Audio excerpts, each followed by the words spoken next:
a gente vai lutar. Milagres acontecem quando a gente vai. Milagres acontecem quando a gente vai lutar.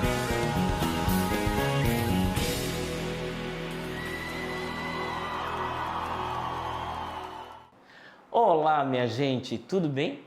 Eu sou Evandro Júnior e agora a gente começa um novo projeto aqui na nossa TV que se chama Gente que Faz. E nesse novo formato nós vamos em busca de gente que, como empreendedor e empreendedora, ajudou no alavancar da nossa economia e de construir uma Valadares e uma região cada vez melhor.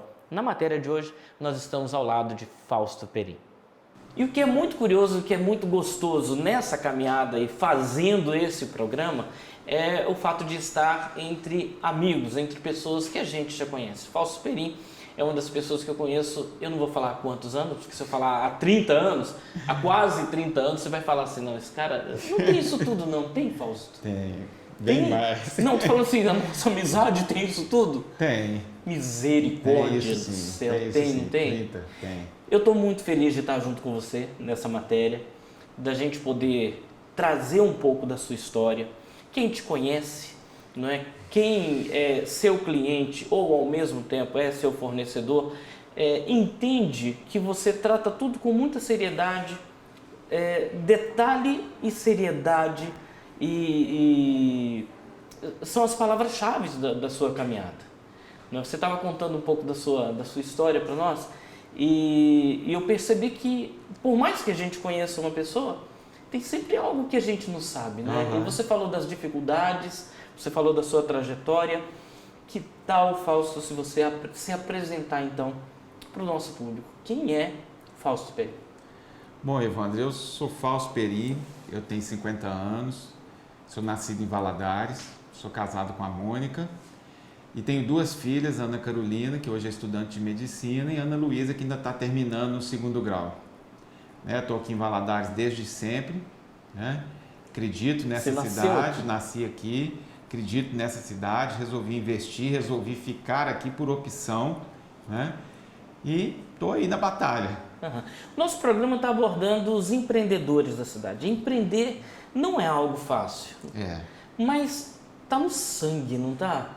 Você contou um pouco da sua história, de como você começou e qual foi o clique, o start disso tudo.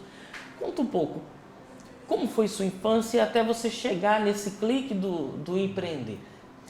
Evandro, assim, eu desde garoto, eu sou líder, sabe? Assim, desde garoto que eu percebo em mim essa vontade de organizar as coisas, a vontade de fazer as coisas acontecerem. Eu sempre fui assim, defendedor dos meus ideais, sabe? E a minha infância foi uma infância difícil, porque meus pais se separaram, eu tinha 3 anos de idade, e a gente teve muitos problemas financeiros, porque minha mãe era uma professora primária, né? Apesar do nome Perim, a gente não tinha recursos financeiros, né? Nós moramos de favor dos meus avós por muitos anos, né? O salário da minha mãe não dava realmente para ela custear as despesas todas da casa. Naquele período a gente não pôde contar com a ajuda do meu pai. E a gente passou por esse período assim por bastante tempo. Eu estudei em escola particular boa, que foi o Colégio Bituruna, mas porque a minha mãe era uma pessoa tão aguerrida e batalhadora que um dia ela resolveu que ia partir para Belo Horizonte e ia voltar para Valadares com uma bolsa de estudo para nós. E foi o que ela fez. Ela dormiu lá 2, 3 dias e bateu na porta de deputado. E eu estudei minha vida inteira com bolsa integral em escola boa. Então sua mãe ia para a porta dos gabinetes? De gabinete de deputado pedir bolsa para mim. Rapaz. Entendeu? E isso assim, valeu tudo para nós, né? Lógico. Eu fui estudar no Colégio Bituruna.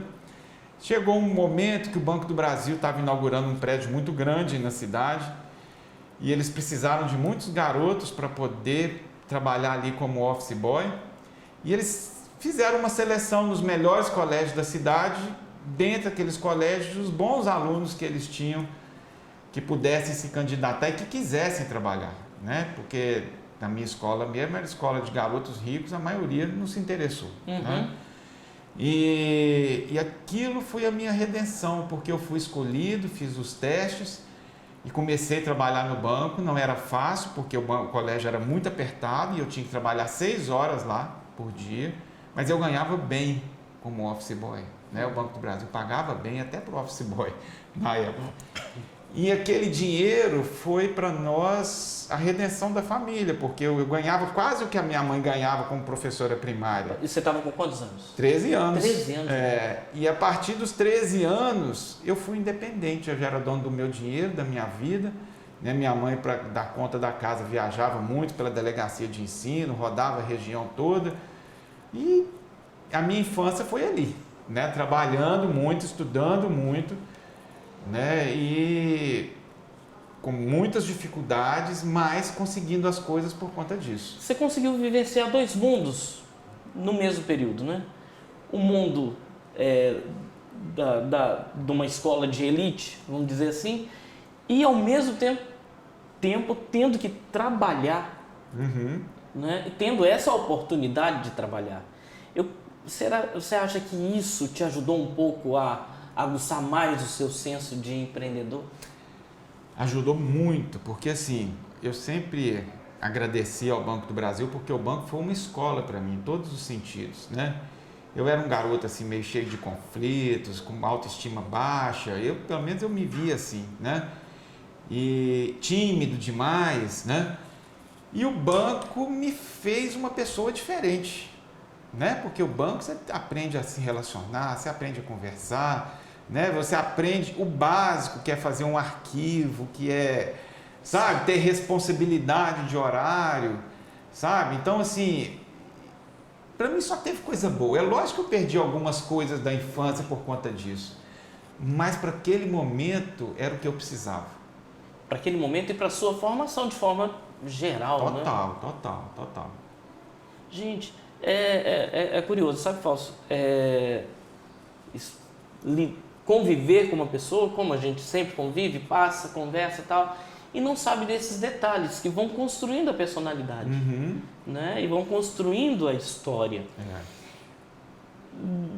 Do Banco do Brasil houve um salto e houve uma nova oportunidade, né? Sim. Como é que foi isso? O que aconteceu é o seguinte, quando eu assumi minha função do banco, né, eu tinha um sonho de fazer medicina, acho que eu achava bonito meus tios de branco, assim, médicos e tal. Eu tinha esse sonho, cheguei a fazer o vestibular na época do concurso do banco, mas como eu via que o banco era uma coisa mais palpável, mesmo porque eu jamais teria condição financeira de bancar uma universidade, né, e como eu trabalhava, estudava muito, eu não estava no nível dos outros alunos para pleitear uma vaga na universidade pública, que era muito mais difícil, eu optei por ficar no banco. E daí para frente, com essa minha... vamos dizer assim, com esse motorzinho que funcionava dentro de mim, de curiosidade, de querer batalhar, enquanto estava todo mundo muito tranquilo, lá com seu bom salário, tal, eu me preparei. O que eu fiz? Eu fiz 2 cursos superiores, eu me preparei em administração de empresas, depois eu achei que eu precisava do conteúdo jurídico, eu fiz também um curso de direito, depois eu fiz uma pós-graduação em Direito Civil, depois eu fiz um MBA, e eu sempre falava com meus colegas de banco, falei assim, olha, eu acho que essa posição nossa não é muito confortável, porque a gente, se sair daqui, nós vamos trabalhar onde? Né? Para ganhar esse salário que a gente ganha aqui. E foi o que aconteceu, eu me preparei, eu me formei, até que chegou no ponto que o banco começou a se reestruturar. E aquela casa de papel maravilhosa, com aqueles salários maravilhosos, começou a ruir. Então, aquele prédio lotado de funcionários, de 12 andares, o banco começou a ir cortando postos, transferindo as pessoas, tirando as comissões a mais de salário. E eu, como estava começando a minha carreira, de cara fui atingido. Perdi uma comissão que eu tinha e aquilo foi 30% do meu salário. Né? E eu comecei a perceber que todo aquele futuro que o banco tinha me feito sonhar com ele já não estava garantido mais. Então, aquilo me deixou inquieto. Como eu tinha formado em administração de empresas, já e a minha mãe estava começando o curso de Direito, a minha mãe também era advogada, eu já administrava os imóveis da família, de uns tios que pediram, né? Minha mãe, como advogada, também advogada, tinha o hábito de administrar imóveis também. Nós, um belo dia, 5 horas da manhã, eu bati no quarto dela e falei assim: mãe, tive uma ideia, nós vamos abrir uma empresa amanhã. Calma.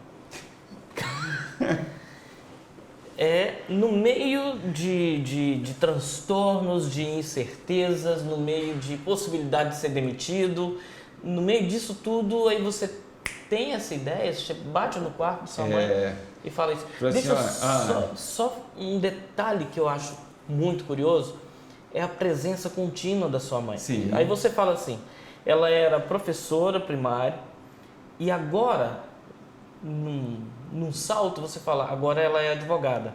Ela correu também atrás, ela empreendeu também, ela investiu na formação pessoal. Cara, minha mãe ela estudou a vida inteira. A vida inteira. Ela batalhou, ela fez mestrado, ela fez direito, ela pegava ônibus, ia para o sul de Minas, de madrugada, fazer curso de mestrado sozinha. Então ela foi um exemplo de guerreira para mim, sabe? Eu me espelhava nela para eu correr atrás também da minha vida. Então, assim, aí nesse momento nós falamos assim, agora está na hora de nós unirmos as nossas forças. Então, né? calma. Você sabe o que vai acontecer depois disso? Se você continua com a gente, no próximo bloco, você vai entender o que aconteceu. Se a mãe dele, de repente, virou para ele e falou assim, Faustinho, vai dormir? Sua mãe é sono, está preocupado. Ou quais foram os caminhos e as decisões que eles tomaram. Fica com a gente volta já, é muito rapidinho.